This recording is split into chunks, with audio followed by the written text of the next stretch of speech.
Aquest dissabte 9 de novembre, al Laois Hire O'Moore Park de Portlaoise, la casa de la GAA del comtat de Laois, hi havia un partit on jugava un equip català, el Barcelona Gaels, un club d'esports gaèlics format majoritàriament per irlandesos residents a la capital catalana, tot i que també hi ha un parell de catalans, un parell d'australians i un argentí. Al mes de setembre, els Barcelona Gaels van guanyar el Campionat Europeu de Futbol Gaèlic en imposar-se al Berlin GAA alemany, i això els va donar el passi per disputar el Campionat Júnior de Clubs de la província de Leinster, on van debutar el dissabte 2 de novembre enfrontant-se al Connacht Shamrocks al UPMC Nowlan Park de Kilkenny, imposant-se per un contundent 1-5 a 3-11, és a dir, en punts 8-20. La victòria contra els campions de Kilkenny va suposar un fet històric, i és que era la primera vegada que un equip d'ultramar guanyava en terra irlandesa. A més, els va permetre de continuar el seu periple per l'illa, malgrat que això va ser un mal de cap logístic, atès que el gros dels jugadors va romandre dispersat per Irlanda a casa de les seves famílies, mentre que la resta va haver de tornar a Barcelona i uns dies després tornar a Irlanda, fet que va impedir que poguessin entrenar plegats. D'altra banda, jugar aquesta competició també ha estat un repte esportiu perquè a Catalunya, per manca d'instal·lacions adequades, solen entrenar i jugar en camps de rugbi com el de la Foixarda o el de la Universitat de Barcelona,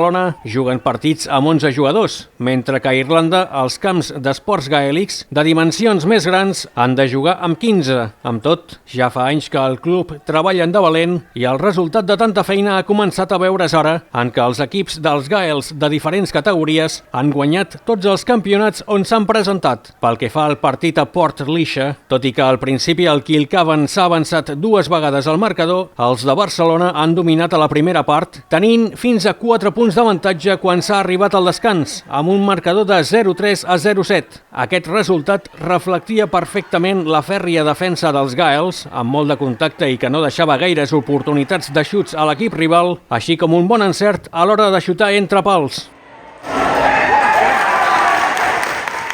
Tanmateix, a la segona part, el Kilcavan ha remuntat, primer en punts, és a dir, fer passar la pilota entre els dos pals però per sobre del travesser, i després amb un gol que val per 3 punts, posant els campions del Laois per davant el marcador, amb l'agreujant que podien haver sentenciat el partit amb un altre gol salvat pel porter dels barcelonins. I a les acaballes del partit, el Kilcavan talla un contraatac dels Gaels, posa la directa cap a porteria i els catalans fan falta. Els de Laois transformen el cop de càstig avançant-se una altra vegada al marcador i gairebé sentenciant el partit perquè ja no restava gaire temps i el cansament començava a passar factura.